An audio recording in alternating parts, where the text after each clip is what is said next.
Reka nkubwire kuri kiri kiganiro ejo kuri radiyo ijwi ry'Amerika ni ku 104.3 FM. Iki ni ikiganiro ejo.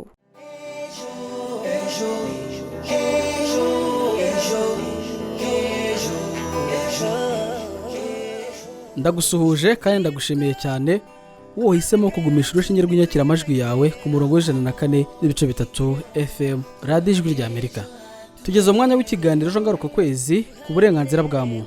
Kikaba ari ikiganiro mutegurirwa kandi mugakigizwaho n'abanyamakuru umuryango Ejo, ukaba ari umuryango ukorera i Kigali mu Rwanda, ukifashisha itangazamakuru mu kwimakaza umuco w'amahoro mu Rwanda no mu karere k'ibiyaga bigari.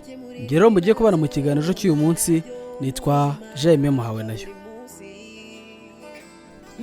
Reka nkubwire kuri kiri kiganiro ejo kuri radiyo ijwi ry'Amerika ni ku 104.3 FM.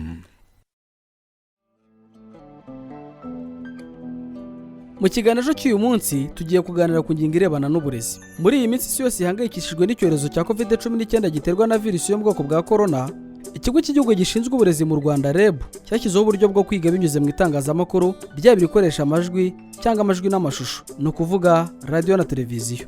Nyamara n'ubwo iyo gahunda yashyizweho, haracyari ikibazo cy'uko hari bamwe mu bana batabasha gukurikirana amasomo kuko bavuka mu miryango ikennye idafite ubushobozi bwo kugura radio cyangwa televiziyo. Ugasanga ari uburenganzira bw'abo bana bwo kwiga burahutajwe, kandi nyamara itegeko nshinga rya Repubulika y'u Rwanda ryo mu 2003 ryavuguruwe mu 2015 nk'itegeko risumba yandi mategeko mu ngingo yaryo ya 20 rivuga ko buri munyarwanda wese afite uburenganzira ku burezi kandi akaba agomba kwiga amashuri abanza ku buntu, cyane cyane mu mashuri ya leta.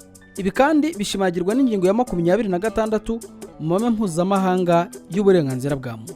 Mu kiganiro cy'uyu munsi turumva bamwe mu baturage bo mu karere ka Gicumbi twaganiriye batubwira icyo babona cyakorwa ngo abana bose babashe gukurikira amasomo muri ibihe bya COVID-19. Turakomeza twumva ushinzwe uburezi mu karere ka Rulindo atubwira uko bafasha abana bavuka mu miryango ikennye. Tuze no kumva bamwe mu banyeshuri bo mu karere ka Ngororero batubwira uko muri iyi minsi bari gukurikirana amasomo. Ese wowe uduteze amatwi mu kiganiro cy'uyu munsi kivuga ku burenganzira bwa muntu, ubona hakorwa iki ngo abana bavuka mu miryango idafite ubushobozi babashe nabo gukurikirana amasomo muri iyi minsi ya virusi ya corona? Twandikira ubutumwa bugufi kuri telefone ngendanwa ari 07 28 02 82 32 cyangwa se kuri nimero yacu ya WhatsApp ari 07 87 58 14 11. Wadusanga kandi no ku mbuga nkoranyambaga zacu arizo Facebook, Instagram ndetse na Twitter. Ibitekerezo byanyu ni mukomeze mu byohereze, turaza kugira akanya ko kubisoma. Kurikira ijwi ry'urubyiruko mu kiganiro ejo. Mu gihe ikigo cy'igihugu gishinzwe uburezi mu Rwanda REB cyashyizeho gahunda yo kwiga binyuze mu itangazamakuru, bamwe mu baturage bo mu murenge wa Nyamiyaga mu karere ka Gicumbi barasaba leta ko yabagurira radio cyangwa televiziyo cyangwa se igafungura amashuri kugira ngo abana babo nabo babashe kugira uburenganzira ku burezi, babe babona uburyo bwo gukurikira amasomo muri ibihe bya virusi ya corona. Aba baganiriye na mugenzi wacu Pacifique Nkurunziza. Reka tubumve. Keretse wenda nk'ubufasha bwa radio bakajya bigira kuri radio, wenda naho ubundi rwose basubiye inyuma nta kintu bajya bumva. Nese radio na televiziyo ko ntabyo mfite, keretse wenda nk'ubufasha nk'iyo radio nk'abanyifite bakajya bigiraho, ariko rero nta mfite, nta bushobozi mfite rwose. Ubundi biterwa n'ubushobozi. Nkanjye na radio mfite kandi mfite umwana wiga, numva badukopara nka leta yadufasha, n'ubundi yaradufashije ikatugurira radio cyangwa ikazidukopa tukajya tuzishyura buke buke. Cyane cyane bisabwa kugira ngo barebe ukuntu bakwegeranya bakagura izo televiziyo cyangwa se n'ayo maradiyo, bakabona ukuntu bafata izo nyigisho. Radio niba ntazo bafite bagomba kwegera abazifite kugira ngo bikorwemo neza byose, bakajya bateraterana. Urabona hari ukuntu bagenda babaha ibitabo, hari iby'imibare, utwana nk'utu ngutu twiga mu wa mbere no mu wa kabiri, hari igihe tubona akanya tukagira bagafata igitabo bakareba ibyo abarimu babigishije cyangwa amakaye, nuko tubibona. Icyo bakora ababyeyi babafasha muri iyo myigire yabo mu gihe bari mu rugo, bakajya bafata udukaye mu gihe barangije imirimo ikigoroba, abanyeshuri bagafata udukaye nimugoroba, ababyeyi bakabigisha bimwe byo bagiye bazi. Mu gihe wenda umubyeyi ari ntacyo azi yakora ashobora kujya kwigira ku rugo baturanye wenda rufite radiyo akagenda akicarana n'abandi bana bakigira kuri iyo radiyo bafite muri urwo rugo baturanye naho yakwiga ashobora no kwiga gufata amakaye yakoresheje akajya asubiramo mu byo bari barize. Numva gufata amakaye bakagenda basubira mu byo bize ari byo byiza.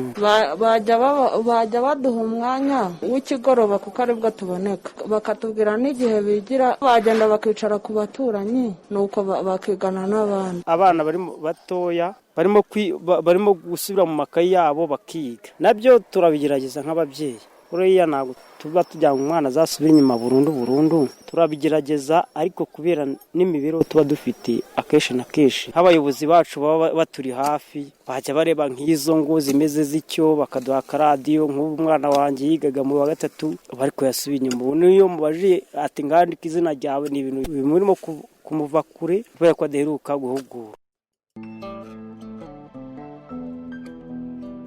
Abaturage bati kireka batanze amaradiyo n'amateleviziyo ku miryango ikennye ku buryo nabo abana babo babasha kwiga. Abandi nabo bati bafungura amashuri hajya higa bake ariko natwe abana bacu bavuka mu miryango ikennye babashe kwiga. Turakomeje n'ikiganiro cy'uyu munsi ngaruka kwezi kivuga ku burenganzira bwa muntu. Uyu munsi turi kuganira ku burenganzira bwo kwiga, aho usanga muri iyi minsi abana bakomoka mu miryango ikennye abatabona uko biga kubera ko biri gukorerwa mu itangazamakuru kandi bakaba bavuka mu miryango idashobora kugura radiyo cyangwa televiziyo. Ese udukurikiye muri uyu mwanya ubona ute gahunda yo kwiga ku bana bavuka mu miryango ikennye? Dusangiza igitekerezo cyawe, urugero cyangwa inyunganizi utwandikira ubutumwa bugufi kuri telefone ngendanwa ari 07 28 02 82 32 cyangwa se kuri nimero yacu ya WhatsApp ari 07 87 58 14 11. Wadusanga kandi no ku mbuga nkoranyambaga zacu arizo Facebook, Instagram ndetse na Twitter. Muri studio nakiriye mugenzi wanjye Ukeza Kristera agiye kutugeza ibitekerezo mwamaze kutugezaho muri iki kiganiro kivuga ku burenganzira bwa muntu, aho turi kuganira ku ngingo irebana n'uburezi cyane cyane ku burenganzira bwo kwiga ku bana bavuka mu miryango ikennye. Kristera, nguhaye ikaze. Mugenzi wanjye arakoze. Rero bakunze b'ikiganiro mudukurikiye, hari ubutumwa tumaze kwakira kuri iyi nsanganyamatsiko iri kugaruka ku kwiga hifashishijwe ikoranabuhanga, aho turi kwibaza tutese mubona gute gahunda yo kwiga binyuze mu itangazamakuru ku bana bavuka mu miryango idafite ubushobozi. Ubutumwa turi kubwakira binyuze kuri nimero ya WhatsApp y'Ikiganiro Ejo ariyo 0788758141.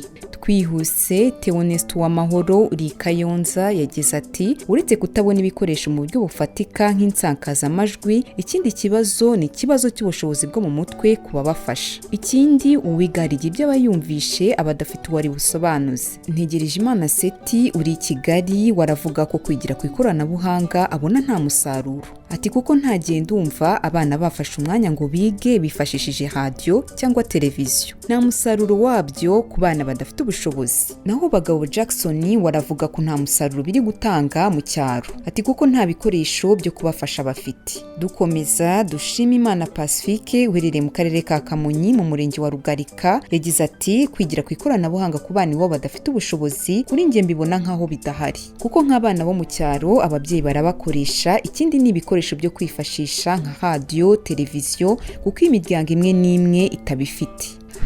Gasasira Theogene waravuga ku gahunda yo kwigira ku ikoranabuhanga ari nziza cyane. Ati nubwo bikigoye ku bana mu mashuri abanza. Kurikira ijwi ry'urubyiruko mu kiganiro Ejo. Kristera, urakoze cyane kubw'ibyo bitekerezo bakusanyije, ariko ndagira ngo mbere yuko nkurekura ngo ujye gusoma ku mazi manze nkubaze, ese wowe urabona yubahirizwa ute ry'uburenganzira bw'umwana ku burezi muri iyi gahunda yo gutangira uburezi mu itangazamakuru? Iyubahirizwa ry'uburenganzira bw'abana buri kubahirizwa, ariko ntitwavuga ko ari 100%. Biturutse kuki? Kuko hari abana bamwe na bamwe badafite ubushobozi cyangwa ibikoresho runaka bagera kuri ubwo burezi. Urugero, hari abana mu miryango nko mu cyaro, hari abana nk'uko byakunze kugaragara imiryango yabo idafite iyo radiyo cyangwa iyo televiziyo, kimwe n'uko hari abagaragaje ikibazo cy'amashanyarazi badafite. Ubona hakorwa iki kugira ngo izo mbogamizi zivanweho? Kugira ngo izo mbogamizi zivanweho, icya mbere ni uko hari porogaramu nyinshi zitandukanye. None se ubu amashuri abana bazigirwamo ntarimo arazamurwa kugira ngo ubucucike bugabanyuke. Ibyo byose birimo birakorwa n'ababyeyi. N'ibyo rero mu midugudu dutuyemo hari ubufatanye burashoboka, ndetse na leta ikadufasha, ariko cyane cyane ababyeyi baturanye mu midugudu bagafashanya. Urakoze cyane Kristera. mu gihe mu Rwanda ubumenyi bw'amasomo atandukanye bukomeje gutangirwa kuri radio na televiziyo, hamwe na hamwe mu turere batangiye gukoresha uburyo bunyuranye ngo bafashe abana bavuka mu miryango ikennye ko babona insakazamajwi cyangwa insakazamashusho kugira ngo babashe kwiga. Urugero ni mu karere ka Rulindo gaherereye mu ntara y'Amajyaruguru y'u Rwanda, aho batanze radio ku miryango irenga 100 mu rwego rwo gufasha abana bayivukamo gukurikira amasomo muri ibi. Mark Singizwe yaganiriye na Bwana Jean Denis Nuwayo ushinzwe uburezi muri aka karere maze amusobanurira byinshi.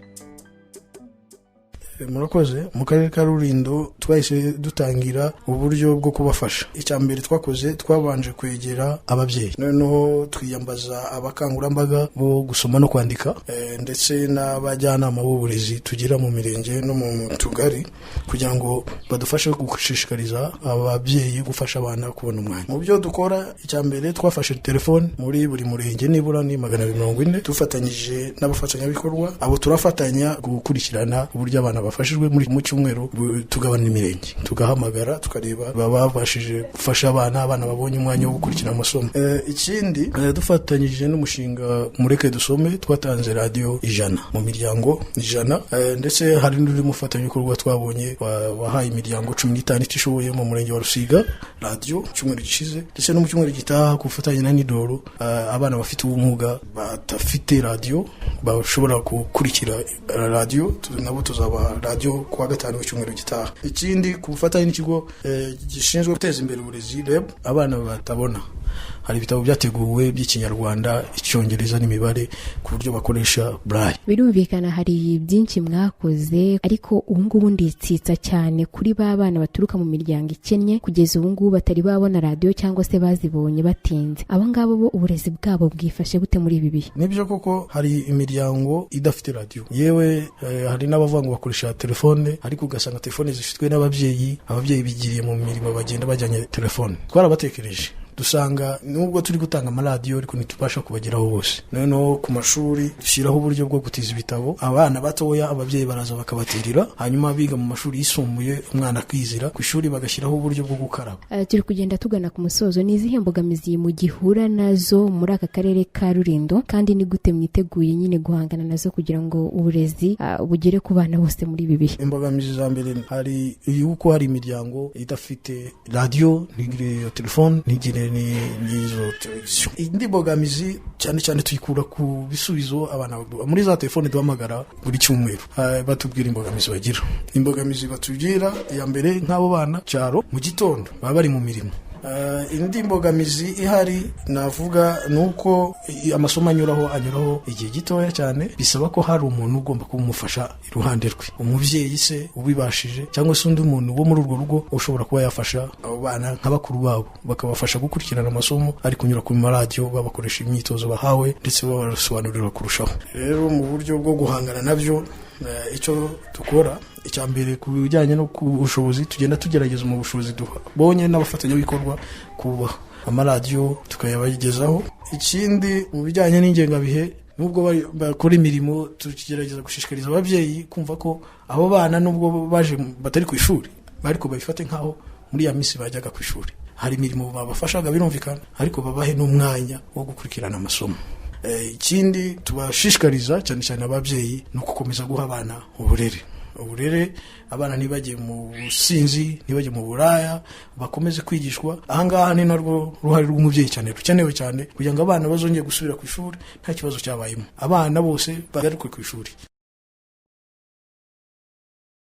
Arakoze cyane umuyobozi ushinzwe uburezi mu karere ka Rulindo, asobanuye ko bahaye ababyeyi bo mu miryango ikennye inyakiramajwi kugira ngo abana bose bige, kandi batanze na telefone ku bakangurambaga b'uburezi mu mirenge kugira ngo zijye zibafasha gukurikirana imyigire y'abana. Ikindi kandi asoje atanga icyizere ko n'abana bafite ubumuga nabo bagiye guhabwa uburyo bwo bafasha gukurikira amasomo.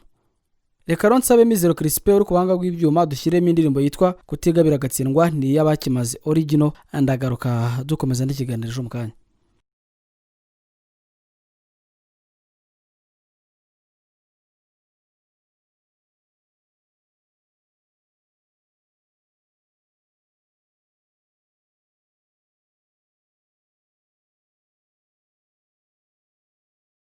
Kuva mu mpera z'ukwezi kwa Werurwe ubwo icyorezo cya COVID-19 cyageraga ku butaka bw'u Rwanda, leta yafashe umwanzuro wo kubifunza amashuri ariko ishyiraho gahunda yo kwiga binyuze mu itangazamakuru. ariko iyo urebye usanga abana bose atari ko bakurikira amasomo kubera impamvu zitandukanye zirimo n'ubukene bw'imiryango baturukamo. Umunyamakuru w'ikiganiro David Hitimana yanyurikiye mu karere ka Ngororero mu murenge wa Hindiro maze aganira na bamwe mu bana ndetse n'ababyeyi yahasanze bamugaragariza zimwe mu mbogamizi bahura nazo mu kwiga hifashishijwe radio na televiziyo. Reka tubumve.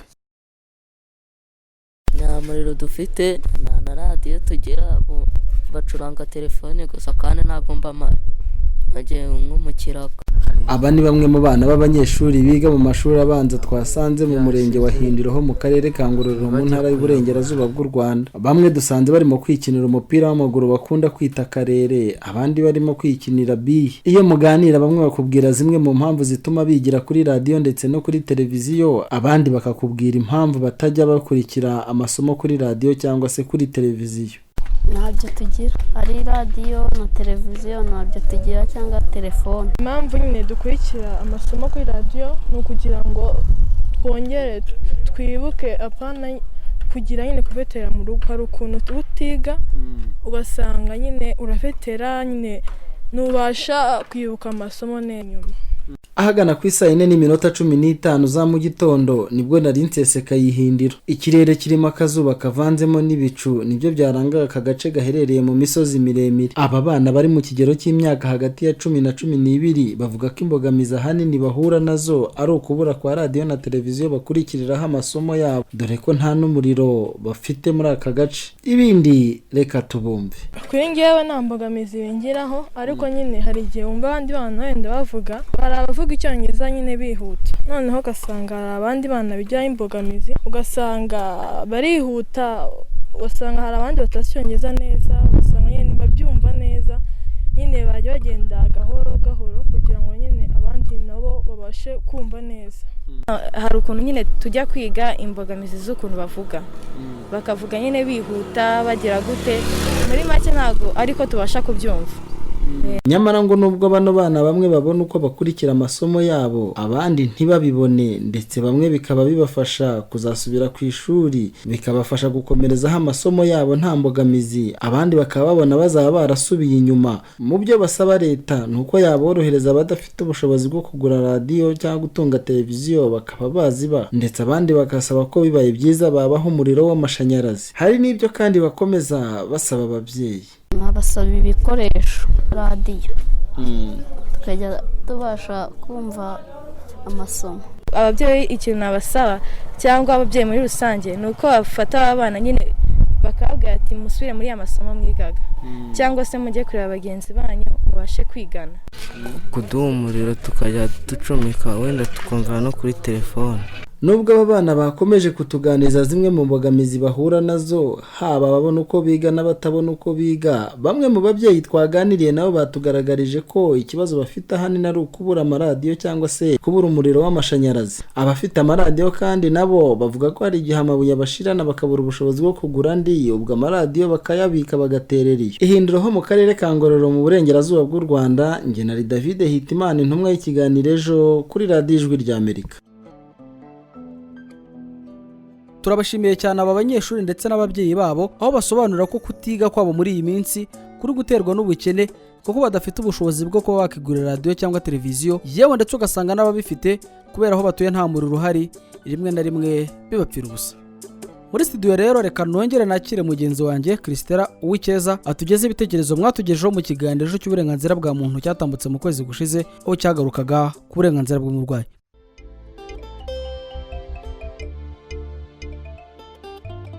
Jaime urakoze cyane. Rero bakunzi b'ikiganiro mudukurikiye, nongeye kubaha ikaze nanone. Rero nk'uko mumaze kubimenyera, rimwe mu kwezi tubagezeho ikiganiro ku burenganzira bwa muntu. Ubutumwa ngiye kubagezaho nubwo ikiganiro cyagarukaga ku burenganzira bw'umurwayi, aho twibazaga tutese mubona gute iyubahirizwa ry'uburenganzira bw'umurwayi n'impamvu ituma benshi mu barwayi batabuharanira. Didas Nememukiza uherereye mu karere ka Burera yagize ati ku bijyanye n'uburenganzira bw'umurwayi, akenshi umuntu urwaye amenya umuti yandikiwe ageze kuri farumasi. Ati kuko nibwo byibura asobanurirwa iby'umuti yandikiwe bitewe n'indwara. Haguma Evariste uri i Kigali we yagize ati abantu bakoresha ubwisungane mu kwivuza buzwi nka mutuelle de santé ntibitabwaho nk'uko bikwiriye.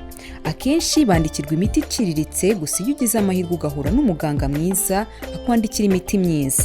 Jean uri i Kigali waravuga ko mu mavuriro yigenga uburenganzira bw'umurwayi bwubahirizwa, naho mu mavuriro yigenga ho bari kugenda bazamura imitangire ya serivisi. Dukomeza, Gasasira Theogene uherereye mu mujyi wa Kigali aravuga ko iyubahirizwa ry'uburenganzira bw'umurwayi bikorwa neza. Ati kuko iyo ugiye kwa muganga bakwakira neza rwose. Iradukunda Maurice uherereye mu karere ka Musanze yagize ati mu mavuriro ya leta akenshi uburenganzira bw'umurwayi ntibwubahirizwa. Ataho usanga abarwayi bamwe na bamwe batereranwa, barimbye bikaba byanabaviramo no gupfa. John iri mu karere ka Rwamagana we yagize ati mu bigo nderabuzima byo mu karere ka Rwamagana bazazamura imitangire ya serivisi. Dukomereze ku butumwa bw'ibitara twibwiye ufite nimero iherwa na 328 aho yagize ati ntabwo abaganga bose batanga serivisi nziza. Ati kuko hari n'abakubeshya. N'uyu nawe ntiyatwibwiye afite nimero iherwa na 215 yagize ati turabashimiye uburyo muduha ibiganiro byubaka. Natwe turagushimiye cyane. Ati naho abaganga bababyaza bakomeze kunoza uburyo bakira ababagana batabatereranye. Bakuzi b'ikiganiro mudukurikiye nabibutsa ko mu gihe mwohereje ubutumwa mwajya mutwibwira mukavuga amazina ndetse n'ahantu muherereye. Dukomeza, nawe wifuza kudusangiza igitekerezo wakwifashisha nimero ya telefone ngendanwa ariyo 0788858141 cyangwa se kuri 07288823. Dasubiramo 07288823 cyangwa se kuri 0778758141. Iyi nimero mwayikoresha no kuri WhatsApp. Wanakwifashisha imbuga nkoranyambaga nka Facebook, Instagram ndetse na Twitter aho ujya shakirwa ukandikamo Ejo Youth Echo mu magambo arambuye. Ariko nanone wifuje gukurikira ibiganiro byatambutse wabisanga kuri YouTube channel ya Ejo Youth Echo. Naho Ndacyayisenga Germaine uri mu karere ka Ruhango yagize ati nkunda cyane Ikiganiro Ejo kuko kiranyubaka cyane. Ubu nibwo butumwa twari dufite, tuzasubira ubutaha mu mwanya nk'uyu. Jaime wasubirana ijambo ugakomeza n'ikiganiro.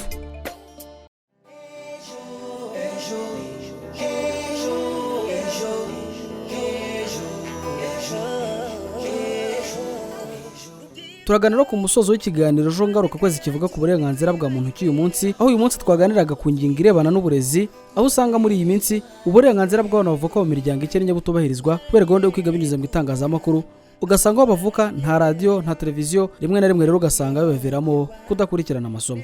Muri iki kiganiro twumvise bamwe mu babyeyi bo mu karere ka Gicumbi twaganiriye basaba ko bahabwa radio cyangwa televiziyo cyangwa se amashuri agafungurwa akajya higa bake bake, ariko n'aba bana babo bakabasha kwiga. Umuyobozi ushinzwe uburezi mu karere ka Rulindo we yatubwiye ko imiryango itishoboye bayigeneye inyakiramajwi kugira ngo abana bayivukamo nabo babashe gukurikirana amasomo nk'abandi. Naho mu karere ka Ngororero bamwe mu banyeshuri baho twaganiriye batubwira ko batabasha gukurikira amasomo kubera ko badafite radio cyangwa televiziyo, rimwe na rimwe ugasanga n'amashanyarazi ahenshi ntayo bafite. Ese twabanye mu kiganiro cy'uyu munsi ubana hakurwa iki ngo uburezi butangwa binyuze mu itangazamakuru ubashe kugera kuri bose muri ibi bihe bya virusi ya corona?